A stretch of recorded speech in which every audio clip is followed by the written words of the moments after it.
Hello, my name is Everett Fred, a licensed Montana real estate advisor, and in today's video, I'm going to be discussing 1031 exchanges.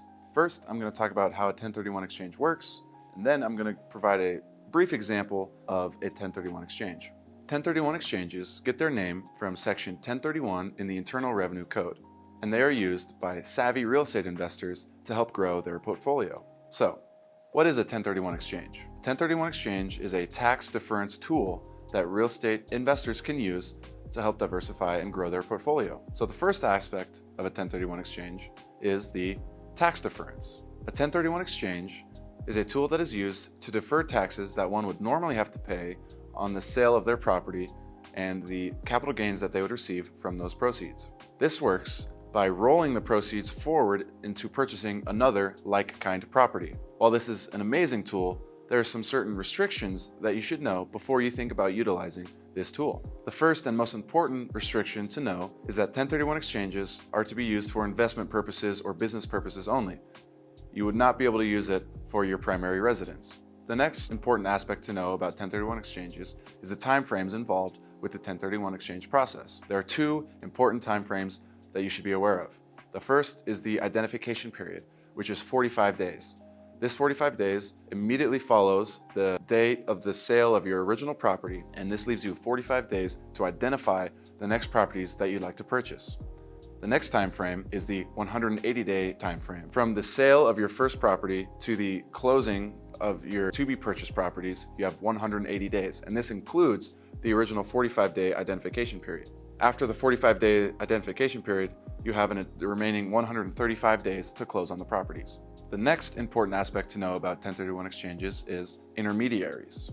To do the process effectively, you need to use a qualified intermediary. A qualified intermediary is essential for the 1031 exchange process. This is because if the proceeds from the sale of your first property are touched by you at any point after the sale, you are no longer able to utilize the 1031 exchange. So the qualified intermediary is going to take the proceeds from the sale of your property and hold them so that you cannot touch the funds, and therefore you're not going to get hit with the capital gains tax. It is important to start this process with the qualified intermediary before you sell your property. That way, the intermediary is already aware and ready to go when you sell your property. They will hold the funds for you for the 45-day identification period, and they will distribute the funds throughout the 180-day period at the appropriate time when you're ready to buy the next properties. Another important aspect to understand about 1031 exchanges is the purchase price of your next property. Like I just said, if you handle any of the funds from the sale of your first original property,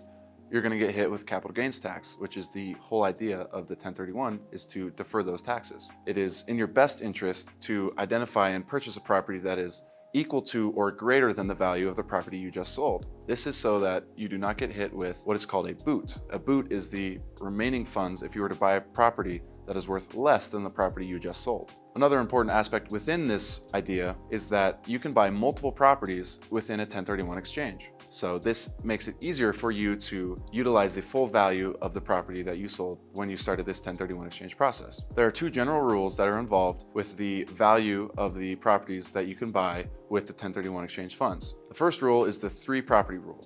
The 3 property rule means that you can identify any 3 properties of any value as long as they are like kind of property, and you can utilize and distribute the proceeds from the sale of your first property among those 3 properties. It is important to note as well that the proceeds from the original sale can be used as down payments on the other property, and it does not have to cover the property in full. The second important rule to know is the 200% rule. If you identify more than 3 properties, the value of the properties that you identify cannot exceed more than 200% the value of the original property you sold at the start of this process. Keep in mind that you do not have to purchase all of the properties you identified within your 45-day identification period. However, these funds cannot be utilized in a 1031 exchange and receive the tax deference, the tax benefits, if you purchase a property that you did not identify within the 45-day period.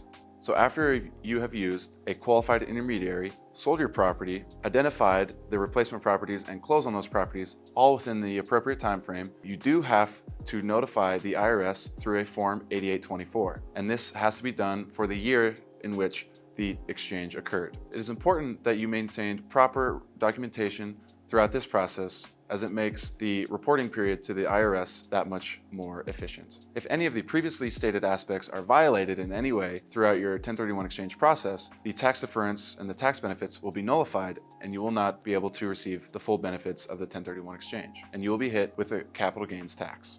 All right, now that you understand how a 1031 exchange works, let's go through a brief example just so you can help get the idea. Let's say, for example, that you own a $500,000 duplex outright, and you'd like to use it in a 1031 exchange. You would first go to a qualified intermediary and let them know your plans. They're gonna chat with you and make sure that you know the process and what to do throughout this entire transaction. Let's say you sell the property for $500,000, and the qualified intermediary takes that money and they hold it for you while you have your 45-day identification period. Let's say you sold the property on June 1st. You would have until July 16th to identify the replacement properties that you would like to utilize these funds for. Let's say that you found a fourplex worth $750,000, and you'd like to roll the $500,000 into that $750,000 quadplex. So you appropriately identify this property with the qualified intermediary, and now you have the 180 days to close on the property. If you sold your property on June 1st, you would have until November 28th to close on the new property. So let's assume that you went through the buying process of this new property, the due diligence, everything was good, and you went through it in the appropriate time frame. Since the property you sold was worth $500,000 and you're looking to get into a $750,000 property, you don't have to worry about a boot. However, you are going to have to come up with the difference of $250,000 between the $500,000 and the $750,000 that you're getting into. You can come up with this difference by using your own cash or through using financing. After you have done this and you've closed on the new fourplex, congratulations. You have now utilized a 1031 exchange properly, and all you have left to do is report this exchange with the IRS using a Form 8824. The way that savvy real estate investors use this tool to grow their portfolio is by selling a property and using it to get into more than one property. In the example I just told, you used a property worth $500,000 to get into a property that was worth $750,000. That means you increased your portfolio by 50% in its value. The way you can grow your portfolio continuously is by rinsing and repeating this process. Every few years, you would sell a property and use those proceeds to get into another property through the 1031 exchange process, and making sure that you do not pay taxes in between, and this allows you to get into more real estate property value throughout this entire process. I know this was a very brief introduction to 1031 exchanges, but I hope it helps you understand how they work and what they can be used for. If you would like me to expand on any of the points in today's video, I would be happy to do so. Just comment below. Thank you for watching my video on 1031 exchanges. I hope you found it valuable, and if you have any other real estate topics you'd like me to talk about, please leave a comment and I'd be happy to cover them. Thank you very much for watching, and have a great day.